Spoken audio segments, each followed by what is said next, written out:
Mansa Musa was the ninth Mansa of the Mali Empire, which reached its territorial peak during the reign. Musa's reign is often regarded as the zenith of Mali's power and prestige, although he features less in Mandinka oral traditions than his predecessors. This is a question for the black folk. It's not even a question, it's more of a statement, it's more of a... I don't know what it is. I didn't find out about Mansa Musa until I was an adult. Now, someone who had so much wealth, was probably the wealthiest person alive so far to live in history that we know about, is not spoke about in schools. Ever since finding out about this man, it's like a light bulb went off in my head. Like, why are they so quick to make slave movies? 12 Years a Slave, what's the one with Kunte Kente? Roots, you name it. There are so many movies out there about slavery. Growing up as a child, I always thought that Black history started, or we started, when slavery started, because before slavery you don't hear about anything. I mean, they made it that way so that we wouldn't remember or learn about our history. But at the same time, there are bits out there. And why are they not making movies about Mansa Musa? You would have thought a man that powerful, that rich, would have had a movie made about him. And maybe they are going to put one out now, but why has it taken so long? For me, it just confirms how powerful, how magical we are as Black people. Like, if you don't get it, that's your problem. But I think we can move on from the trauma movies now and start doing movies about how beautiful our land and everything was before we were pillaged and colonized. Like, I know that's not Tyler Perry's forte, but I feel like these Black movie makers should be doing more. They should focus more on stuff that's going to strengthen us. You go to West Africa and you see, as we were talking about Mansa Musa, you know, how great he was, the richest man on earth to this day. Exactly. But he inherited that empire, right? Yeah. The empire was controlled by his uncle before it. Okay. His uncle jumped on a ship and they traveled west to go see the new world. They were trying to go to America. Yeah. This was before Columbus. Yeah. Some people say they reached there, bro. Some people say when they went to America, when Columbus went to America, he's seen African artifacts, West African artifacts. Yeah. So the position of power has not always been the way it is today. It's always shifted. That's the way the world is. I'm a direct descendant of the king of all kings, the great Sultan, Mansa Musa. All rights reserved. Because you see, it's not uncommon for a Black man to have wealth.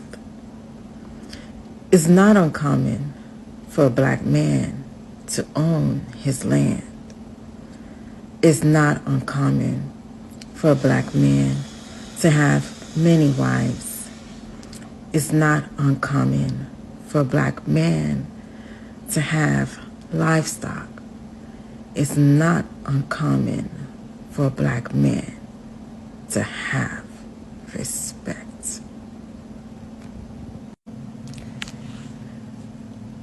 The information that I give to you today is coming from one source and one body, and that is my ancestors. And I answer to no one but them. Yes, Majesties, like you all heard, Mansa Musa, the richest man that ever lived in this world. Now, history have it that while he was coming back from Mecca, he decided to hide the remaining gold of his somewhere, so that whenever his own people in the future would be ever in need, they can go to where he hid it and excavate in the continent of Africa, somewhere in the continent. And the location wasn't disclosed. But he believed that there will be a time that his people will be in need of this wealth of his. And of course, maybe he believed that the Creator will lead his people to this treasure when the time comes. And that is exactly what we're seeing today, that this huge amount of gold, which according to them belonged to Mansa Musa, was discovered between the border between Niger and Mali. And oh my goodness. Mansa Musa, the 14th century emperor of the Mali Empire, is estimated to have had a net worth of around 400 billion to 1 trillion in today's dollars. This estimation is based on the control of the region's gold and salt trade. What's up, TikTok? This your boy Sam Red X. Some breaking news. Mansa Musa, who was the richest man who ever lived, the richest man who ever walked this earth. Even richer than King Solomon in the Bible himself.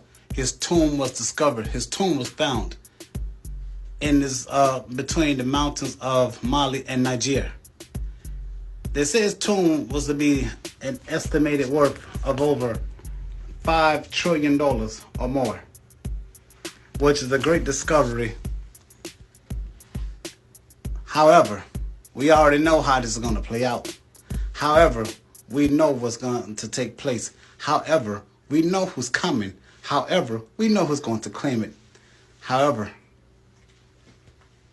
if the native people of Niger and all of Africa don't come together and back Niger and Mali, his fortune that he left behind will be taken for someone else. Mansa Musa.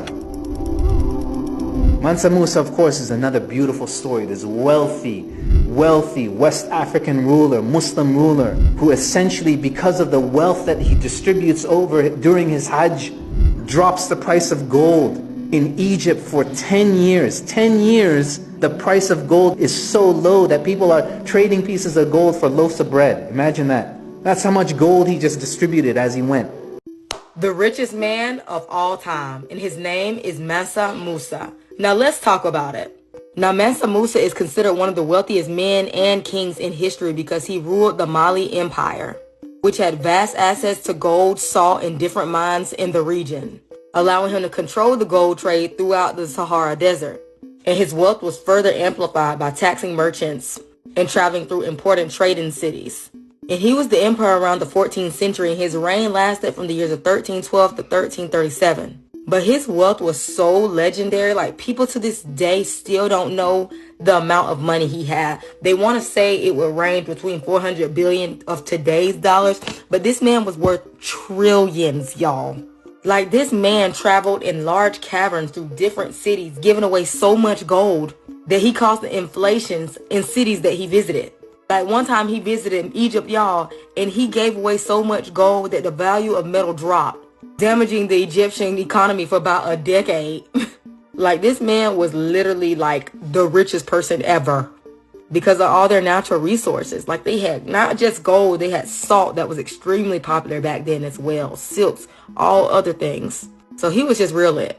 And he was also known for his generosity and for promoting education throughout Africa. Now, I know some people think King Solomon was the richest king or man alive, but it's still debatable because we wasn't there and we don't know exactly how much money they had. And these people had way more money than we could even imagine or that we even can calculate. But let me know what y'all think in the comments. And also let me know if y'all want to hear more about these insanely rich people throughout history.